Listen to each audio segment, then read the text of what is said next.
Welcome my UGC net experience. So DI यहाँ पे दिया हुआ है और ये डीआई आया था आपका 2019 के अंदर।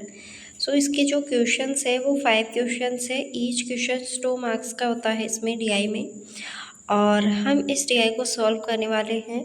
सो यहाँ पे नॉर्थ जोन है, साउथ जोन है, जनरल जोन है, वेस्ट जोन है, ईस्ट जोन है और यहाँ पे फॉरेन जोन है, ठीक है ना, यानी कि यह विदेशी कंट्रीज है। ठीक है, हम इस तरीके से यहाँ पे डिवाइड किया गया है। अब हम बात कर लेते हैं यहाँ पे कि 2014, 15, 16, 17, 18 का डेटा दिया हुआ है। टोटल 5 ईयर्स का डेटा आपके पास गिवन है। अब जिन बच्चों को अगर पॉइंट्स में कैलकुलेशन करने में प्रॉब्लम हो रही है तो आप इसको विदाउट पॉइंट भी सॉल्व कर सकते हैं, और जब आंसर आता है तो उसमें 1 छोड़ के आपको पॉइंट लगाना है, ठीक है ना। इस तरीके से इसको क्या करना है, सॉल्व करना है। तो यहाँ पर फर्स्ट क्वेश्चन की तरफ मूव करते हैं हम।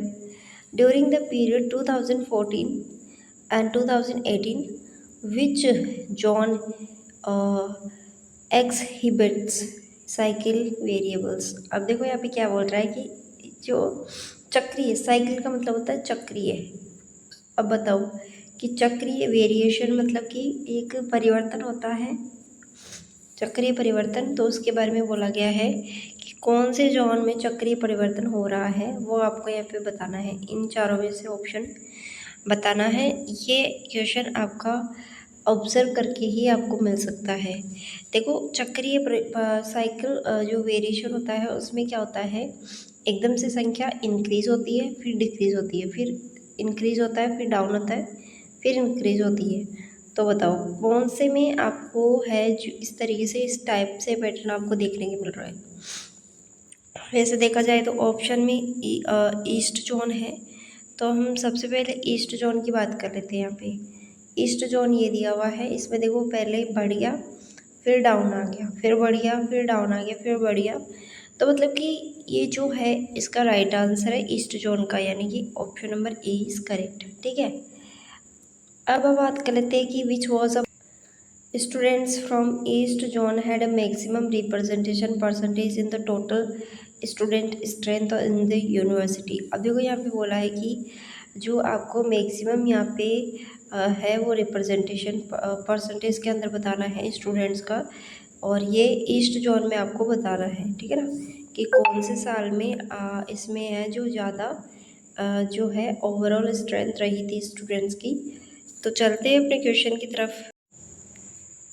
अब यहाँ पर आप देख सकते हो कि जो इसका फॉर्मूला होता है वो होता है strength of east zone and total strength और मल्टीप्लाई बाय 100। देखो कैसे कैलकुलेट करना है। आपको ना सबसे पहले ईस्ट जोन के 2014 वाले ईयर में जाना है। इसको 8.2 आपको ऊपर लिख देना है। डिवाइड में आपको क्या लिखना है, इन सबको प्लस कर लो, इन सबको प्लस कर लो, इस ईयर को सबको प्लस कर लो तो 44.9 यह आएगा। तो इसको है ना आपको बेस में रखना है और मल्टीप्लाई करा देना 100 से। ऐसे ही ना आपको अगर इसका स्ट्रेंथ निकालना है, मतलब कि और कौन सा ईयर दे रखा है 2014, 15, 16 और 18, तो इन चारों का आपको निकालना है। 14, 15, 16 और 18 इन चारों का निकालना है। तो अगर आप इसको निकालोगे 2015 का तो 7.8 ऊपर रख देना और इन सबको प्लस करके यानी कि इनका योग करके और इन सबको नीचे लिख लेना, मल्टीप्लाई बाय 100 करा देना। अब देखते हैं, जैसे ही हमने 2014, 15, 16 इन सब का कैलकुलेशन किया तो हमारे पास में एक इंक्रीमेंट मैक्सिमम परसेंटेज आ गई, मतलब परसेंटेज आपको देखना है इसमें। तो 18.2 यहाँ पे परसेंटेज आ गई और यही क्या है इसका आंसर है।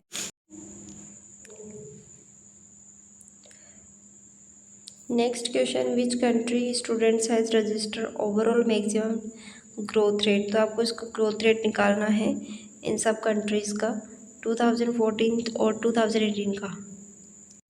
तो सबसे पहले दे रखा है फॉरेन कंट्रीज़ और नॉर्थ जोन, वेस्ट जोन और east zone. So north zone का निकालते हैं सबसे पहले। तो 18 का तो ये रहा और 14 का ये रहा, तो 18 में से आपको 15.1 माइनस कराना है। बेस आपको 15.1 मल्टीप्लाई बाय 100, तो इसका जो परसेंटेज निकल के आ गया वो आ गया यहाँ पे परसेंटेज आ गया 19.2, ठीक है ना। बाकी ऐसे ही सभी का परसेंटेज आपको निकालना है।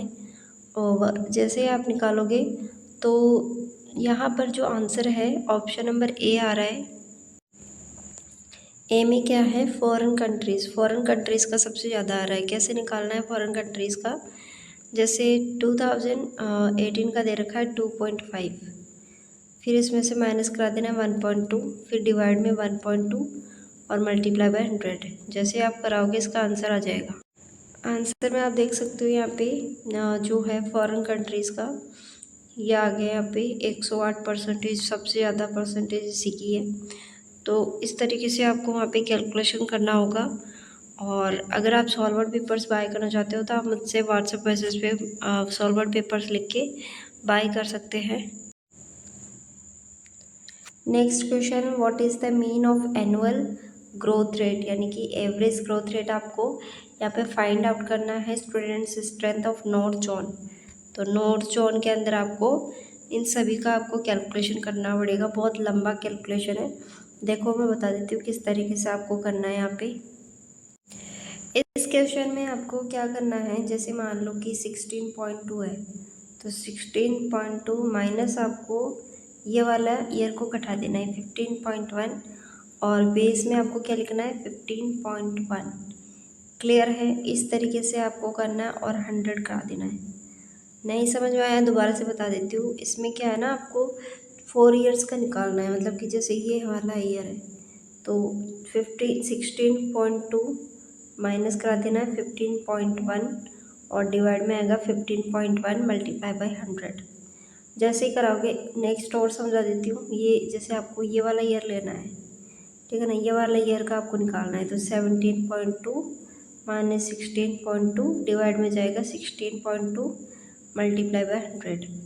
इस तरीके से आपको यहाँ पे बताना है। और ये जो इसका आंसर है ना, ये आएगा आपका एनुअल ग्रोथ रेट। अब एनुअल ग्रोथ रेट ये आपके पास में 4% आएगी, उन चारों को प्लस कर देना है। क्या कर देना है, प्लस कर देना है और डिवाइड कर देना है 4 से। आप यहाँ पे इसका जो है आंसर यहाँ पे देख सकते हो। ये जो है इस क्वेश्चन का आंसर है। पहले तो आपने 4 ईयर्स का निकाल लिया 16.2 माइनस 15.5 और जैसे आपने निकाला 4 ईयर्स का, आपको क्या करना है, इनका एवरेज कर देना है। जैसे एवरेज करोगे 4.51 यानी कि 51 इसका आंसर आ गया है। और ये किस में है, इसका आंसर 4.51 इसका आंसर आ चुका है। Next question, what was the percentage of students from this foreign countries 2018। तो आपको बताना है कि फॉरेन कंट्रीज़ में 2018 में कितना परसेंटेज है वो इंक्रीज़ हुआ। अब यहाँ पे देखो कि कौन सा है, 2018 की बात हो रही है तो फॉरेन कंट्रीज़ में 2018 में चलते हैं हम। 2018 में गए और फॉरेन कंट्रीज़ में है 2.5, तो इसको 2.5 को तो आपको ऊपर रखना है और इन सबको प्लस कर देना है, ठीक है ना, हॉरिजॉन्टल तरीके से आपको प्लस करके और फिर आपको यहाँ नीचे लिख देना है, ठीक है, नीचे लिख के मल्टीप्लाई बाय 100 करा देना है, इसका आंसर आ जाएगा। ओके, देखो कुछ इस तरीके से आपको करना है, यानी कि 2.5 ऊपर लिखना है, फिर 18 सबको प्लस करा के नीचे और फिर इसका मल्टीप्लाई बाय 100 कराएंगे तो 4.85% इसका आंसर आ जाएगा। ओके, तो ये थी आपकी DI, जो कि हमेशा ही आपका 1 क्वेश्चन आपको देखने को मिलेगा, यानी कि 1 क्वेश्चन आएगा, यानी कि 5 क्वेश्चन इंटू 2 यानी कि टोटल 10 मार्क्स। तो इस तरीके से आपको अगर अपनी स्टडीज़ को कंटिन्यू रखना है तो आप मेरे से सॉल्वर पेपर्स बाय कर सकते हैं, जिसमें ये क्वेश्चन है मैं सॉल्वर पेपर में से ही आपको सॉल्व करवा रही हूँ और यह ऑथेंटिक है, ये 2019 में पूछा गया था।